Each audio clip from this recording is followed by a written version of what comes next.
Ei, agora vai ser quem enriquecendo? Ditadura militar ou regime civil militar? Então, bora para a aula, porque o tema é polêmico.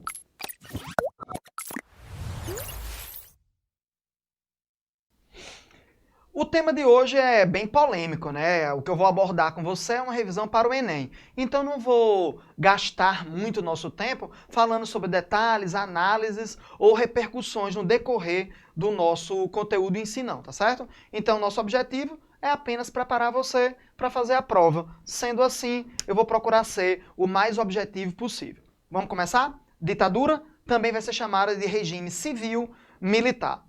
Essa mudança não é muito aceita por muita gente, mas de qualquer maneira, o nome que você vai ter que usar é esse, e eu não vou entrar nos métodos de explicação. Ou você chama de ditadura ou de regime civil-militar. Foi um período de seção, foi um período de autoritarismo, que vai de 1964 a 1985.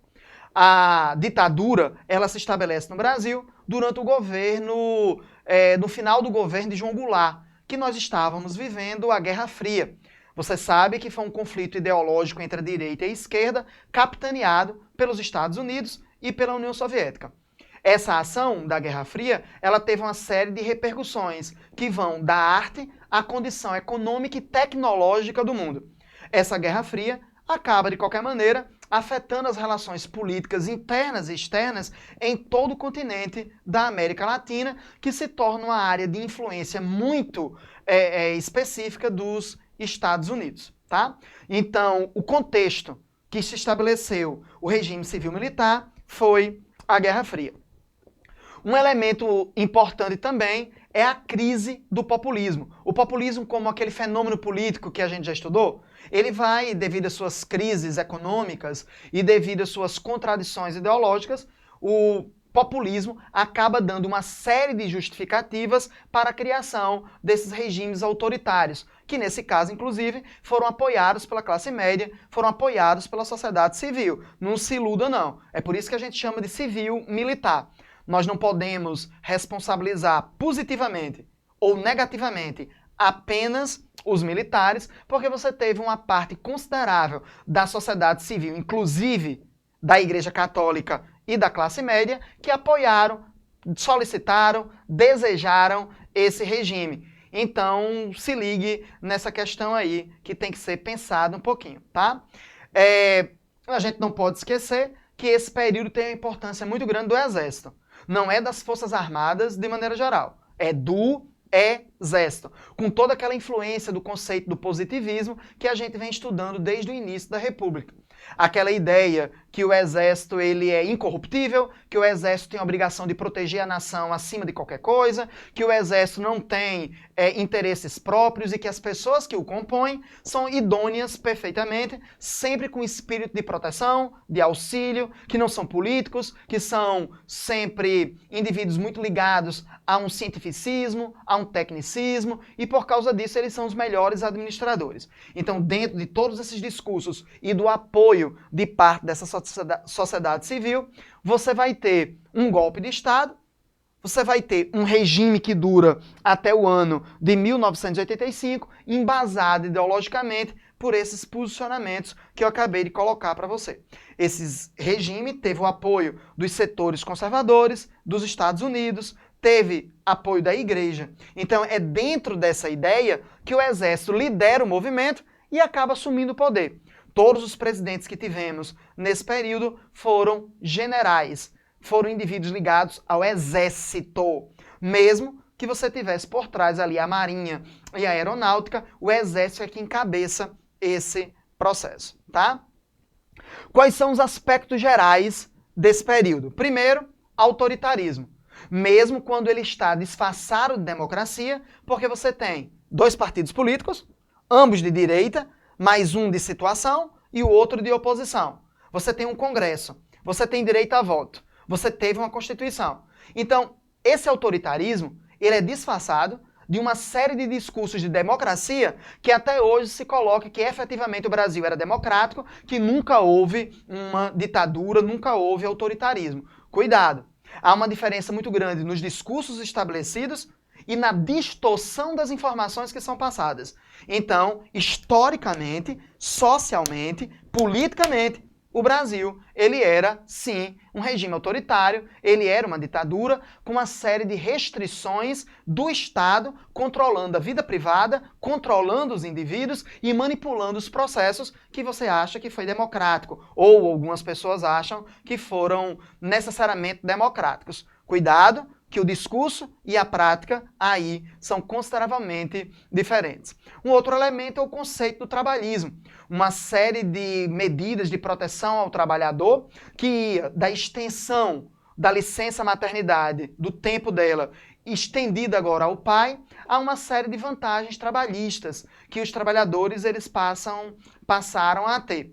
O trabalhismo aí é uma ferramenta de poder do Estado junto aos trabalhadores, na medida que essas situações, elas desarticulam basicamente a ação do operário enquanto poder ideológico, político ou partidário. Eu dou a você isso, mas você não pode fazer greve. Eu lhe dou isso, mas você não pode se organizar sindicalmente. A ideia aqui é usar o trabalhismo como uma força de poder, uma força de controle sobre o movimento operário. Cuidado que o trabalhismo não é simplesmente dar a lei, não é simplesmente proteger, auxiliar, mas por trás disso existe uma série de discursos de poder sobre essa classe de trabalhadores, sufocando a capacidade de falar, de reivindicar desse pessoal. Então, cuidado com a questão do trabalhismo. Um outro elemento é o industrialismo. O industrialismo, ele está muito associado à ideia do progresso, à ideia do desenvolvimento, à ideia da civilização. Associar necessariamente a indústria à melhoria da vida é um discurso positivista que o Exército traz novamente e a população brasileira compra isso muito fácil. A ideia de emprego, de indústria, e você não reflete a questão da poluição, das impactações ecológicas com desdobramento social e desdobramento político, deslocamento de pessoas de áreas que estavam há décadas e centenas de anos, décadas e décadas e décadas, e elas se deslocam para as cidades onde vão estar sujeitas às omissões do Estado, estarão sujeitas a uma série de violências, compondo, por exemplo, as favelas. Essa ideia do industrialismo não é apenas industrializar, não é apenas a indústria. Então, fique esperto nessa questão. Não é porque você tem indústria que você tem melhoria econômica, que você tem necessariamente melhoria social, que tem melhoria nas condições de vida, de moradia, de alimentação, de estudo dessa população. Mas se vende a ideia dessa indústria, da indústria civil, como algo fundamental para a melhoria do Brasil e que nesse momento os militares, o governo estava empenhado, tá? É uma propaganda muito intensa nos meios de comunicação que acabam convencendo as pessoas até hoje que isso foi necessariamente dessa maneira. E vem o nacionalismo. O nacionalismo como a política do Estado, principalmente com o intuito de sufocar manifestações que iam de encontro aos posicionamentos do governo. Essa ideia do Brasil ame ou deixe, por exemplo, está muito construída com as discordâncias. Se você discorda do governo, você é de esquerda. Se você discorda do governo, é porque você não é nacionalista. Se você discorda do governo, você não é um cara legal, porque você está discursando contra a nação. Você não se preocupa com a coletividade. O nacionalismo aí, ele é também uma ferramenta de poder que as pessoas não conseguem perceber como essa ideia é usada para dominar, para você não pensar, para você não questionar, ou para você ter medo, ter receio, mas de qualquer maneira, o nacionalismo também é uma característica muito poderosa do regime nesse momento. O que é essencial você saber? Aí eu separei alguns presidentes bem específicos em que a maior parte das questões do Enem sobre esse assunto caem nesses tópicos. Uma delas é o governo Médici. O governo Médici representa o apogeu do regime ditatorial, do regime autoritário, marcado, primeiro, pela ideia do milagre econômico. O Brasil crescia mais de 10% ao ano, grande investimento do Estado, tanto na construção civil como na infraestrutura, fazendo com que você tivesse emprego. Mas o milagre econômico era artificial, porque o Brasil pedia dinheiro emprestado a bancos privados, ao chamado Clube de Paris, um conglomerado de bancos estrangeiros, que forneciam dinheiro ao Brasil para que o Estado brasileiro investisse nessas questões. O Estado ficou gigante, o Estado ficou muito pesado, os custos elevadíssimos, mas era esse dinheiro que fazia com que as pessoas achassem que o Brasil estava em pleno crescimento, mas não era um crescimento autossustentável. Uma série de obras públicas que nunca terminaram, obras públicas que já nasceram defasadas, obras públicas que foram extremamente custosas, da mesma maneira que hoje. Não houve grande mudança nesse aspecto. Quando se fala da BR-101, por exemplo, importantíssima como um eixo de distribuição de pessoas, de mercadorias, de deslocamento, se esquece de como ela impactou ecologicamente o litoral brasileiro, obrigando, inclusive, com a especulação imobiliária, dezenas de milhares de pessoas saírem de áreas que elas ocupavam tradicionalmente e irem para os centros urbanos sem estrutura. Aí você não pensa nisso. Você não reflete que essa ação de desenvolvimento econômico impacta socialmente, gerando prejuízo para o Estado, gerando incapacidade de trabalho, gerando violência por uma série de agressões que essas pessoas passam, tanto do ponto de vista físico como do ponto de vista simbólico. Então, esse momento é o milagre econômico, principalmente para quem?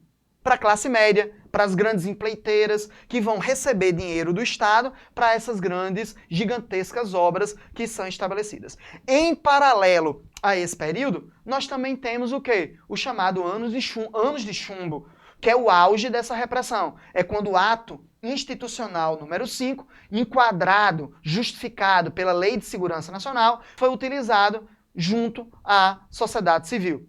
É durante esse período que você vai ter a maior quantidade de desaparecimentos, de assassinatos, de prisões ilegais, em que os indivíduos podiam ficar presos por tempo indeterminado, sem terem direito à liberdade, nem mesmo à defesa. As famílias dessas pessoas não eram nem avisadas para onde essas pessoas tinham sido encaminhadas. Hoje, nós vemos novamente o afloramento disso, dizendo que são comunistas, que são de esquerda, que falam contra o Brasil, que podem ser torturadas. Você banaliza o mal, justificando a tortura por uma questão de salvação da nação. O problema é quem direciona e quem cria, quem gerencia esses discursos. Então é importante que você fique ligado com essas justificativas. O governo Médici tem essa dualidade, anos de chumbo e milagre econômico. O outro governo importante tá muito ligado a essa questão do ato institucional número 5, estabelecido em dezembro de 1968 no governo de Costa e Silva. O ato institucional número 5, ele é uma constituição quase dentro da própria Constituição de 1967, dando plenos poderes ao Estado. Outra coisa que você não pode esquecer é que já na crise do regime, devido às crises econômicas, da crise do petróleo, em que o Estado brasileiro não tem mais dinheiro para injetar no Estado, paralisando, colapsando a própria estrutura que ele criou, se estabelece a Lei da Anistia. A Lei da Anistia, de 1979, ela já prevê a saída dos militares e a volta dos civis. Nesse processo, o Estado se preocupa em proteger também os militares de acusações de crimes de tortura, estupro, assassinato. Tudo isso aconteceu. Negar isso é um problema. Se você disser, eu concordo, eu acho que era necessário, é uma coisa. Mas você dizer que não acredita que isso aconteceu, é muita ingenuidade. Você é muito sufocado por uma série de informações que são distorcidas. Então a Lei da Anistia, ela foi geral e restrita. Ela vai perdoar tanto os militares como os civis que cometeram crimes políticos durante esse período. É por isso que até hoje militares acusados de tortura não podem ser punidos por aquilo que fizeram. Exatamente porque eles são protegidos pela Lei da Anistia. Mais uma maneira no Brasil de você amortecer, de você tentar encobrir as feridas para que as pessoas não vejam, mas elas continuam sentindo, não esqueçam disso, tá? Outro elemento que você não pode esquecer são as diretas já. Um movimento urbano, civil, altamente intelectualizado, que vai varrer as principais cidades brasileiras. As diretas já exigiam do governo Figueiredo, o último governo militar, eleições diretas para presidente, que a população em si escolhesse o presidente civil que iria substituir Figueiredo. A lei da campanha das diretas já termina em nada, quando ela é vetada no Congresso Nacional por pressão do próprio governo. Então, nesse momento, As diretas já são um arrobo de democracia, de solicitação da sociedade civil, mas que não é atendida pelo governo naquele momento. E fazendo agora, o enriquecendo um pouco mais, é uma relação entre o futebol e os meios de comunicação. Primeiro, eu quero que você pense o futebol como esporte de massa. O futebol como espaço popular, o espaço da estratégia, da precarização. O drible não é nada mais do que uma precarização. O drible é uma estratégia de enganar, seduzir, de mentir, de ludibriar o adversário para que você possa conseguir fazer o gol. O jogo de futebol está muito associado à política brasileira e à nossa sociedade ao mesmo tempo. É o espaço da construção de heróis nacionais, viris, másculos, aquela ideia que o pobre e o negro, como o caso de Pelé, podem chegar ao poder. Olha a associação aí na fotografia entre o Estado e Pelé, entre o presidente da República em um momento de nacionalismo que encobre a ditadura militar. A Copa de 70 ela é utilizada como elemento de propaganda do governo para dizer que tudo está bem, para dizer que o Brasil cresce, que o Brasil se desenvolve. Olha aquela ideia do negro, pobre, Pelé, que consegue angariar espaços nas alturas, aquela ideia do poder, da capacidade do brasileiro, da capacidade de adaptação. Olha como o discurso do futebol está associado a uma construção social e uma construção do corpo do próprio brasileiro. A ideia do samba, a ideia da precariedade, a ideia da adaptação, a ideia da sobrevivência é o futebol brasileiro, associado a uma sociedade tão precária quanto o próprio jogo desenvolvido no Brasil. Não é o jogo de futebol, mas é a maneira que se joga. Lembre-se que a maior parte dos nossos jogadores de futebol eram pessoas pobres que nasceram, viveram e aprenderam a jogar nas favelas, nos campos de areia, nos buracos, com pedra, com quenga de coco. Quando era pequeno a gente colocava 2 sandálias havaianas e ali era o gol. E você jogava em qualquer lugar, na sala de aula, na sala de estar, no beco, em qualquer lugar a gente jogava. Ora, e isso faz com que você crie técnicas e estratégias de jogar o futebol. Então veja, pobreza, precariedade, futebol. Veja como esse discurso estabelece uma relação de poder sobre o corpo, criando nas pessoas a possibilidade de enriquecer, a possibilidade de ser melhor, de ser popular. O jogo por si só de futebol, ele é um elemento catártico, em que você descarrega suas violências, suas frustrações, a partir do palavrão, a partir do condicionamento da camisa, das cores, é quase um elemento do sagrado religioso que a gente encontra nas torcidas organizadas e no amor das pessoas ao futebol. Isso desvia sua atenção aos problemas sociais, econômicos e políticos que o Brasil passava nesse momento. A apropriação dos meios de comunicação pelo Estado é fundamental, como o rádio e a televisão. Olha o que é que Vargas faz, o que a ditadura faz. Vargas usa o rádio, a ditadura a televisão. Em ambos os casos, esses meios de comunicação criam uma série de imagens de progresso, de desenvolvimento, de poder atrelados ao Estado brasileiro. Então, se liga nessas questões e vamos continuar estudando.